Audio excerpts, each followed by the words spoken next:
What's up, everybody? Welcome into another episode of OBR Prospect Spotlight here on the Streaming Network. That's where it is, the OBR Streaming Network. Please make sure you subscribe. You hit that like button on YouTube. We're like 100 subs away from our 10,000 sub goal. So, hit that thing and get us up there. Be a friend, tell a friend. Um, Joining me again this week in the co-host chair, Mr. Anthony Russo. How you doing, buddy? I am good, man. Always a pleasure to be here. Always a pleasure to talk prospects with you. And we've got some fun tight ends on the docket today, which is it's an interesting group. It is. And as always, we're pre-recording this, so this is on Monday. It's coming out on Wednesday. I'll do my best, as I always do, to answer any questions that you guys have in the chat. I'll try to pop into the chat here and there as I can to go through that. Yeah, it's a really interesting class. We've had I've seen a bunch of conversations amongst draft people that say, if you're looking for a well-rounded tight end who can also block, this is probably not the class for you. Obviously, things will change over the season. Think that people will improve as blockers, or great blockers will improve as receivers, and they'll come onto your radar. A lot of stuff will change, but when you're looking at it, it looks like a really fun athlete at the position class. Like, I think there's some really fun guys. We're going to get into some of those guys that can do some really nice things after the catch and things like that, but not necessarily that great of blockers.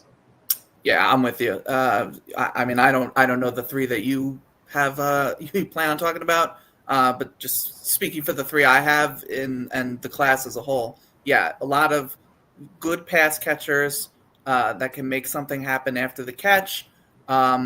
Some guys that have good tools, I think, to work with and to develop. But yeah, if you're looking for that, if you're looking for the Tyler Warren, if you're looking for the Colston Loveland, these all-around tight ends that can do everything at least somewhat well, including blocking, may not be the class for you. Yeah, I have one guy I want to talk about, and my note is he's a decent blocker. That is the. I have one guy I would say is a good blocker, and that's gonna be the benchmark for my group. And I think a lot of like you said, a lot of people have tools, and I think there's a lot of people that have the tools to be decent blockers. They just aren't there yet, which is something you're trying to project in summer scouting, especially where it's like, oh, okay, like I think Go ahead. I was just going to say some of it, too, is just like how they're used. It's not even their fault. Like some of it is just they are only used as, slot guys, wide receivers. Like and it's not really their fault. It's just a matter of that's how the offense is. So you don't know. Maybe they are good blockers. They just don't do it regularly. Yeah, I said that too. I've heard you guys have this conversation, too, on the Mrs. Irrelevant podcast, which you guys should be checking out if you're not. Where it's like, and other people too, and I even said this on a podcast that's aired Monday night. I said, they're not, colleges want to win. They're not looking to develop you for the NFL. So they're not looking to make you a well-rounded prospect. If that happens, that's great. But that's like in Tennessee, they don't care that they don't know a route tree because it works. Like the wide receivers run 3 routes in Tennessee. And it works for them to win games, so they don't care that they're going to be making underdeveloped prospects. So it's just like they're doing whatever they can, they think that'll be the best to win college football games, and it puts some prospects underdeveloped in some areas. So I will give the floor off to you for your first guy. All right, so my first guy is, I believe, the oldest player on my list, and is going to be one of the older prospects we're going to talk about, if not the oldest. But he's also my tight end one, and it's Eli Sowers from Vanderbilt. So this is someone who, last year we remember Vanderbilt sort of lit up the world a bit. They had the upset. It was an upset over Alabama, right? And it was a Vanderbilt. It wasn't your daddy's Vanderbilt. It was a Vanderbilt that was competitive, made a bowl game.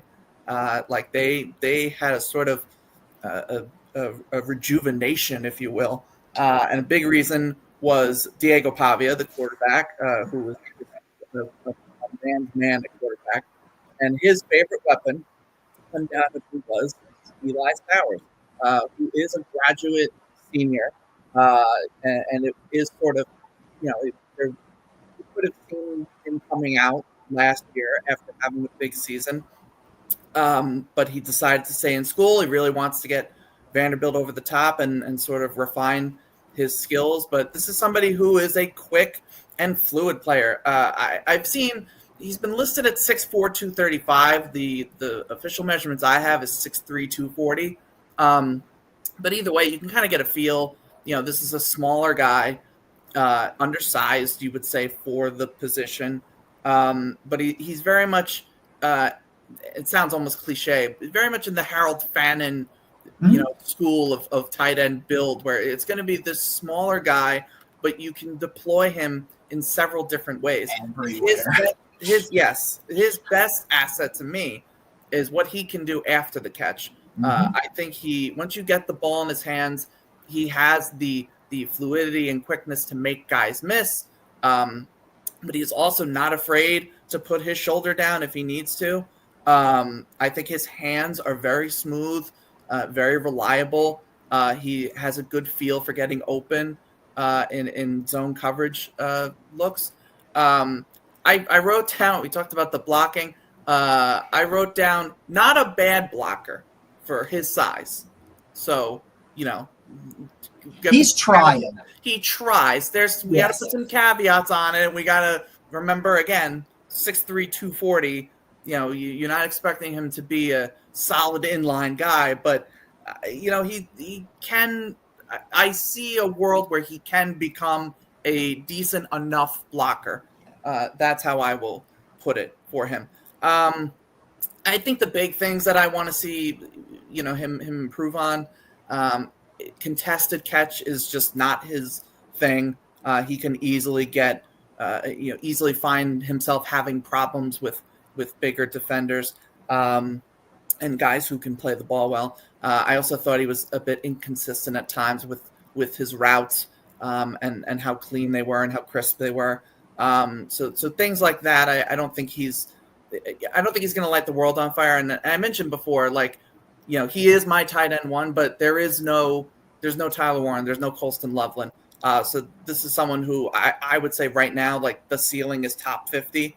And I'm sure you're going to talk about a couple of guys. I have a tier of 3 tight ends that are all pretty much in the same range, that late day 2 kind of area where I would be comfortable taking these guys. And so Stowers just happens to be the top of that list, but I don't think he's really super separated himself by any means from other guys in this class. But I like what he brings to the table.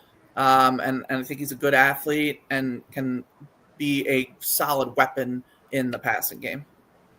I have him at tight end 3, so he's right up there with me. He's actually one. We're only going to do 5 guys today because Eli Stowers is one of the ones I had prepared too, and I just said, and I thought I love him so much that no matter what you say, I still want to talk about it. So I was because that's how I view him. I completely agree with you. You're right. He's so raw. He's been playing tight end for 2 years. He starts his collegiate career as a quarterback, a 4-star recruit as a quarterback, and then transfers from where did he start? He was I just saw it before. Oh yeah, so he was at so before that he was at New Mexico State with Pavia. Then they came to Vanderbilt together, and then before New Mexico State, he actually was initially recruited by Texas A&M. A&M, okay. Started there and I don't think he really did anything there, but he gets beat out by Diego Pavia, and then when Diego Pavia at New Mexico State, and when he goes to Vanderbilt, he's just that's my dude, I'm going with him, and it's okay, all right, that's the kind of person you're talking about. Yeah, you said it. He's very raw. I wrote down, bless his heart, he's trying as a blocker. He puts his whole body into it. He just doesn't quite have the power profile or the technique to do it yet. But I would not be shocked if 6 months from now we're talking about the improvements of Stowers as a blocker, because he just feels like that kind of worker. You talk about like guys are just going to work their tail off to perfect their craft and get better. He just kind of like screams that to me. He has the 240, I think, is a confirmed weight. He's up a little bit, so it's clearly that he's like, understands he's got to change his body a little bit to play this position a little bit more so than he did quarterback. I love his change of direction after the catch, that elusiveness in the open field where he can stop, stick his foot in the dirt and go in a different direction to kind of force people to whiff at him. I really like that. You're right. I got it here. Needs polish on technique and route running. He's very raw. Like it's right there. It's very clear. This is his third season as a tight end, and he did it in college. Like that's one thing that we don't like. If you change positions in high school or whatever, it is what it is. But like you're in college and you go from being a quarterback to a tight end, not a wide receiver, a tight end. Like you're going in there really deep into the trenches comparatively, and I think he's really shown the work ethic to get to where he's at. Let's see, what else do I got here? I think it's about, I just think he's a really fantastic athlete. I think the quarterback stuff shows when he goes against zone coverage. He will find the hole in the zone coverage. You can tell he's got a quarterback's mind, like, okay, the safety's here. It looks like it's, too high, cover two, cover whatever, quarters, whatever it is. I think he does a good job of being able to recognize that. And then, okay, this is zone coverage. If I sit right here and give my quarterback, and he's got that rapport with Diego Pavia that I think is very evident to me.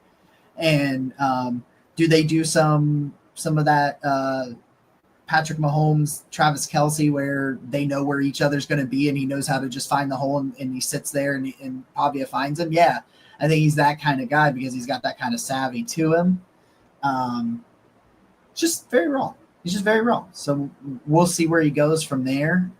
But yeah, I'm glad we talked about Eli Stowers from Vanderbilt because he's tight end 2 or tight end 3 for me. He might actually be tight end 2, but the only difference between him and my tight end 1 is that he's just more raw. And that's just because he hasn't been playing the position. And that's all it is in terms of physical tools. It's all there. Mm-hmm. It's like, all right, man, what you got for number 2? So my number 2, so I just mentioned how I have a sort of top 3. This guy is like the number 4 that's like just on the outside looking in. And that's Michael Trigg from Baylor. So Michael Trigg, I don't know why my notes just glitched. Hold on. Sorry. Okay. Happens to I me. don't know why they had a seizure just now. Okay. Michael Trigg is at Baylor. He's 6'4", 245. He's a redshirt senior. So he spent 3 years at Ole Miss before transferring prior to last season. So 2024 season, he came in at Baylor. And you want to talk about great athletes. This is undoubtedly a great athlete. This is somebody who he was a big basketball star in high school, in addition to being a both offensive and defensive player. And you see that athleticism when you're watching him play at Baylor. He makes there's one catch, an awesome, like over the middle, just kind of like extends his arm out like this and over his head and just makes the one-handed catch. I believe it was, I don't remember. I think it was the Iowa State game. But I'm not positive now, but makes this unbelievable catch and then has the ability to then run after the catch because he is so athletic and fast. He can be an absolute problem after the catch. I think he showed good hands. I mean, I just talked about that catch, but I think he shows good hands in general. I think he does well to make catches off of his body, which is a big thing for me as well. Another guy who I think flashes good zone coverage feel. The issues, I mean, one of them is blocking. This is somebody who you'll watch him just get absolutely just overwhelmed physically by defenders. You see the flashes of this athleticism and this ability to make catches and like all these good things. And then you kind of wonder, like, Why does he have 5 games with 3 or fewer targets? Why is he not more of an integral part of the offense? I think part of it is his route running is a work in progress, to put it mildly.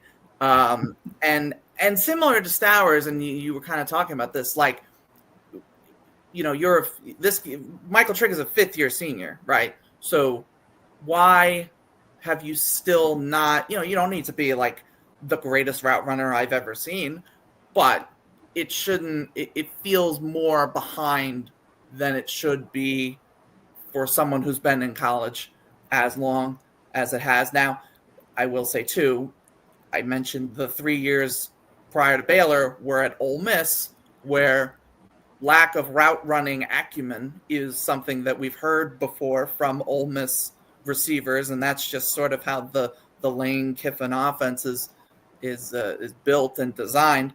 So that could be a factor. I'm not smart enough to to know whether it was a coaching thing or if he just isn't a great route runner. But if you're looking for a tight end to bet on for athletic traits and upside, and I mean I talked about the blocking, like yeah, he's not a good blocker by any means right now, but he's 6'4", 245. I mean, it's at least what he's listed.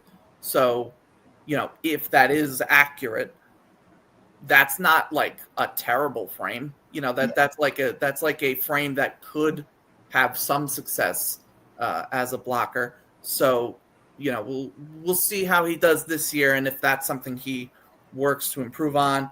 I don't know if I've talked about it on here, but I've talked about it probably on Draft Professor. Sawyer Robertson is a guy that's going to look to have a big season, look to be a top NFL draft pick potentially. And I think if Sawyer Robertson elevates his game, Michael Trigg can be a big part of that for him. So somebody to watch. Like I said, he's my tight end 4, which I think is higher than most people, but I think a lot of it is a projection betting on just athleticism and traits that I think he is top tier compared to other tight ends that I've watched. Yeah, I mean that's why I got Stowers where I've got him. It's projection on what I think happens. That's what I love that's different about summer scouting as compared to when we do this video in 6 months, where I'm not talking about this guy having to play in the NFL tomorrow. I'm talking about him playing in the NFL next year, and he has a shot to clean up some of the deficiencies that I see. And yeah, that's what I find so unique about this. My tight end 1, I'll go to my tight end 1, and it's not a surprise. It's Max Clare from Ohio State. As an Ohio State fan, we've had good tight ends, but it's been a while since we've had a tight end, I think, with the upside that Clare has. Like what he could do this year in that offense, I'm very, very intrigued to see. And they're changing, they lose Chip Kelly and they go to probably Julian Sayin ends up being the quarterback. We'll see. So Max Clare started his career over 3 years at Purdue. So stayed in the Big Ten last year at 51 catches, 685 yards and 4 touchdowns. That was not a good Purdue offense. Let's be clear about that. So the numbers, I think, in a better offense, he's probably an 900 yard guy, like routinely, maybe higher. But it's similar to Harold Fannin, where it was like not a great offense from Bowling Green, but he had a monster year. It's like Claire had about 700 yards and a really bad offense. So I love the size and the length, 6'4", 240. I thought he looked bigger than that height wise. The 6'4", I think the length and the arm length is there. I don't have a measurement on his arm length, but like when you watch him, you see a real tall, long tight end, and I'm like, okay, I see that. With a nice catch radius, nice frame to shield the ball from defenders. I think he does a decent job in traffic. He knows often he's going to get hit right after he makes the catch. Has the versatility. They move him all over the field, in line, in the slot, out wide. He because of his movement skills and his athleticism, he's a great athlete. His movement skills, his athleticism, and all that. They can play him as a wide receiver. They can play him in line. good route runner, good body control. I think he does a good job separating with his ability to cut and change directions. I don't know why that was so hard to get out, but it was. Another guy that I think does a really good job finding the hole in zone coverage. If that's what's going on, he's going to find where the coverage isn't there, and he's going to settle in there and give his quarterback an easy target. I think that he's not, I think there's another level to him after the catch, because I think he's a problem after the catch. I like Eli Stowers a little bit more after the catch than I do Max Clare, but like he can be a problem. He's a very good athlete. I think he's got good speed for the position, good size, good power. Like everything about him is good to great. Like not quite all the way up there yet. We'll see if Ohio State can unlock another level with him. But like if there's a first round tight end in this class, to me, early right now, it's Max Clare, just because I think he's got everything, except he's not a great blocker. But he's got everything to be a really big impact player on the pass offense, as opposed to he's another guy that's a willing blocker though. Like he's got the arms, and I think I just think he needs to figure out how to play leverage better. Like he's got the length and he's got the size, and you're like, you should be a little bit better at this. We'll see what happens with him at Ohio State, but movement skills, size, length, he's got it all in terms of a pass catcher and the versatility to line up everywhere. So Max Clare for me is tight end. Yeah, I mean, I would echo a lot of what you said. He's my tight end too. So he was one of the guys I talked about, like in that tier of three. That's all basically the same grade. But a lot of what you said, I think is accurate. Smooth and fast. I wrote super after the catch. He had 338 yards after the catch, which for a tight end is a pretty solid number, especially what you talked about. Purdue was horrific offensively. And I also like the fact he could line up all over the field, which I think is a valuable thing for a tight end. And yeah, I think the blocking technique can be cleaned up. I actually, funny enough, I saw the verified measurement that was put out by Blesto was 6'3", 240, which I almost didn't believe, and I'm still kind of like hesitant because then they're basically saying he's smaller than Eli Stowers, which when you watch them doesn't look to be the case. But I mean, I'm certainly no expert on measurements, so I have no reason to say that they're liars, but like, yeah, looking at Claire, like 6'4", I would have been like, yeah, I believe that he's 6'4". He looks 6'4". So I don't know. Just I thought that was an interesting thing to note. And I do hope he is.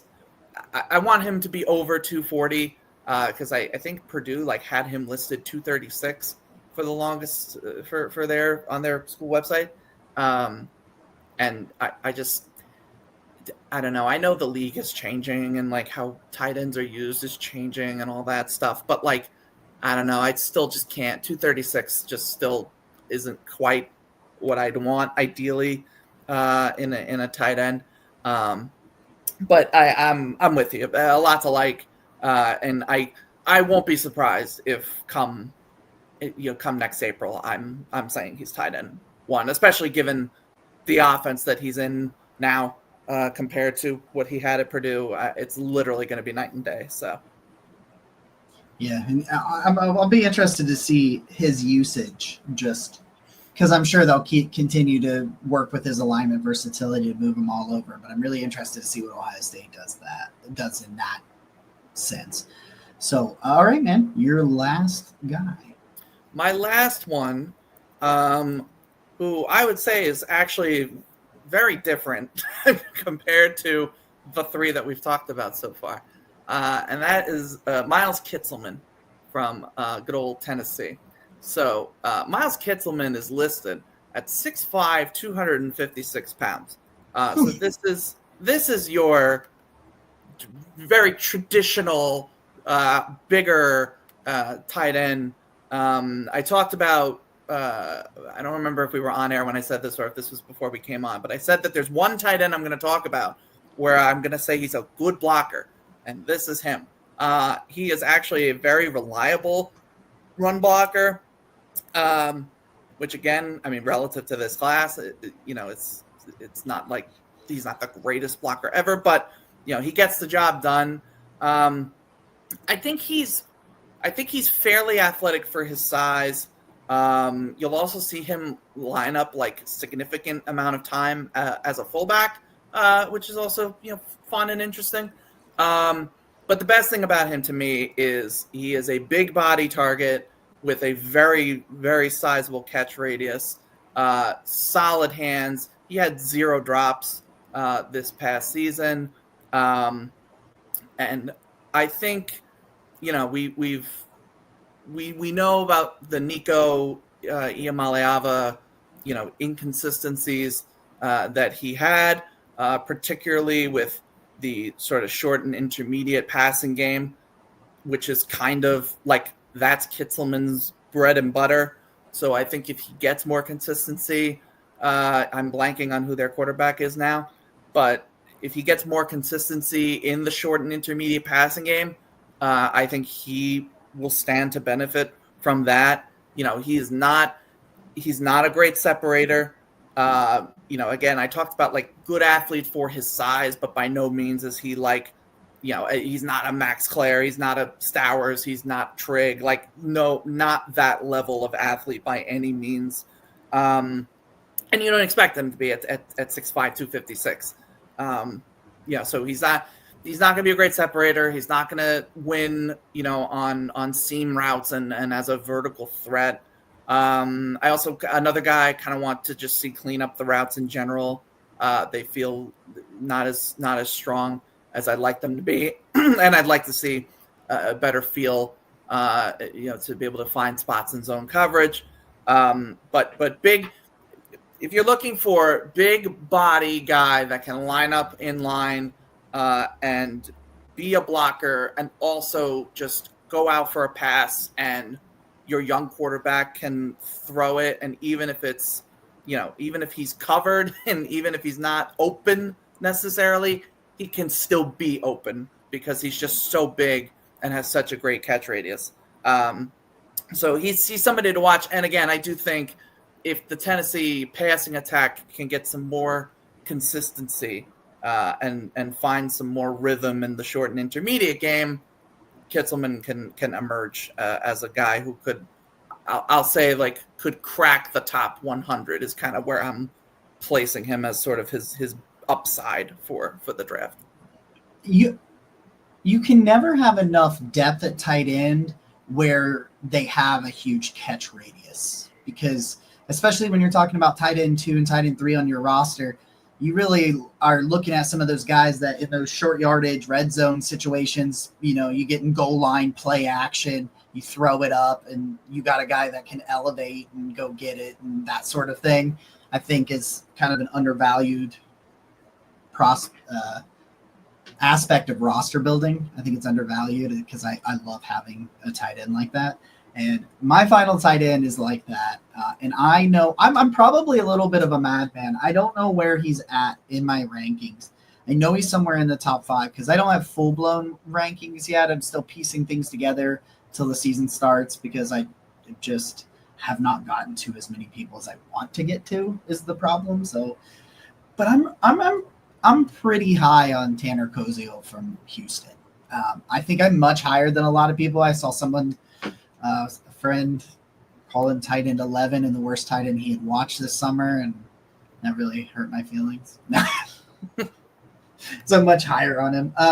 Tanner Koziel spent his first 3 seasons with Ball State in MAC. He transferred to Houston, which I forgot is where Connor Wegman went after he left Texas A&M. So I'm really – you say what you want to say about Wegman. I think he's a better quarterback than what Tanner Koziel's had at Ball State for 3 years. So that'll be interesting to watch that. Last year with Ball State, he had 94 catches for 839 yards and 8 touchdowns. Now, his is a massive player. Some people have him at 6'6", some people have him at 6'7", but you're looking around the 6'6", 6'7" range, 250 pounds, a wingspan of nearly 80 inches and 33 and 6/8 inch arms. So if you want to talk about a big dude with a big catch radius, that's Koziel. I'll start with this. He's a contested catch monster. One thing that might be a knock against him is that last year he had 40 contested catch opportunities, and a lot of people are going to say, well, that's because he doesn't separate well. I think he separates well enough. I called it good. It's not great. It's not elite. I'm not trying to say that, but I think at times because of his frame, his size, and his physicality, he separates well for the role that he's in. He had 26 contested catches last year. He was 26 for 40 contested catch opportunities. I just see that as a mismatch problem in the red zone and short yardage situations. Like we just said, Pitzelman, a guy that has that kind of catch radius and that ability, he climbs the ladder and high points the ball so well. I see him as a high-end tight end 2 at best. So I understand that. That's probably somewhere in the top 100, but you're not going to take him super early because I don't know that his ceiling is ever going to be a star, because I think he's a fine athlete. Like, he's an okay athlete, okay route runner, okay separator. He does enough for what he is. But I think he really presents some mismatches in the sense of the way that he's just going to out physical guys, and he's bigger and longer. And so he's able to use that to do one thing really, really well, and that's contested catches. I think he's a decent blocker, which I would hope at 6'7", 250 it would be the case. But I think he's a guy that's got to work his hand placement as leverage. I don't think he's had good enough coaching on technique for his blocking, because he's got the strength. He's got the power profile. It's there. He just needs to put it together. He was in the MAC. I understand that. So now I have to see him transferring into Houston. I got to see him do it now against better competition, which is always the question with some of these smaller school guys. But I just see a big physical pass catcher that just old reliable in the red zone. He's your tight end 2, in line, can work on blocking and get there. Not going to do. I think he's a little bit better after the catch than I think some people expect, because he's not a phenomenal athlete. I think he's just in the good range.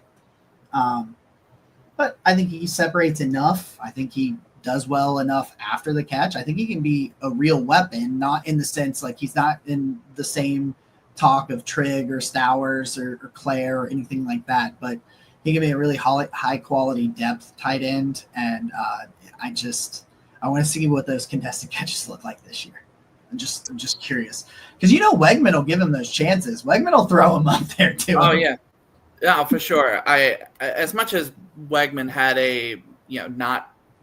had a disappointing year, as somebody who was, I had him as, he was in my top 5 quarterbacks last summer. I had high hopes for him, and then he just kind of, shit the bed and got replaced. But Wegman will absolutely give him those opportunities.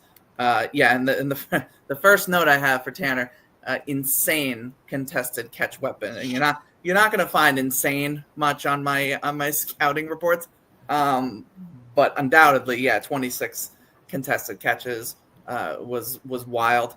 I'm bummed that he didn't wind up going to Wisconsin, because I would have liked to seen him play Big Ten competition as opposed to Houston's the American right now.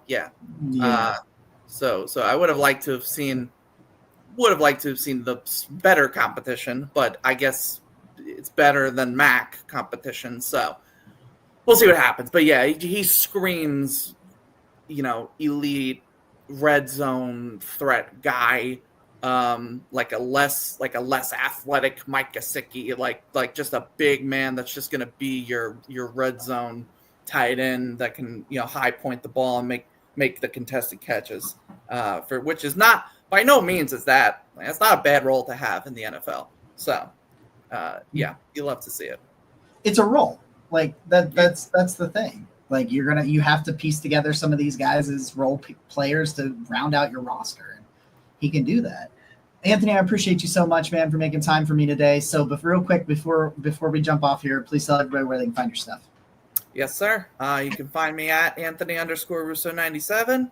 I've just dropped my top 100 big board, and it's universally loved. Everyone loves it. No one hates it. No one has any criticisms about it. It's not one thing. Not one thing. Not one thing at all that people have a problem with. But yeah, no, you can check that out. We mentioned it before. You can find me at the Draft Professor, Mrs. Irrelevant podcast. I do Fridays and Saturdays weekly now, as we ramp up towards college football, which I guess is like 20-something days out now from the start of the season. Yeah, from week 0. Yeah. Mm-hmm. Yeah, which is wild. Yeah, so college football season and then thereby draft season is coming. So get excited. Yeah, I'm really excited for the season because this show is going to take on a different type, a different feel once we get to the college football season. So that's something to look forward to. I'll be changing the format of this show and when it airs, and it's probably going to end up being live moving forward once the season starts. So, guys, we appreciate you. Make sure you hit that subscribe button, give us a thumbs up, stay locked in. It's Wednesday night, so tomorrow you got Jeff Lloyd at 6 with Browns 3D, and then at 7, of course, All Eyes on Cleveland with Casey and Brad. So we appreciate you guys so much, as always.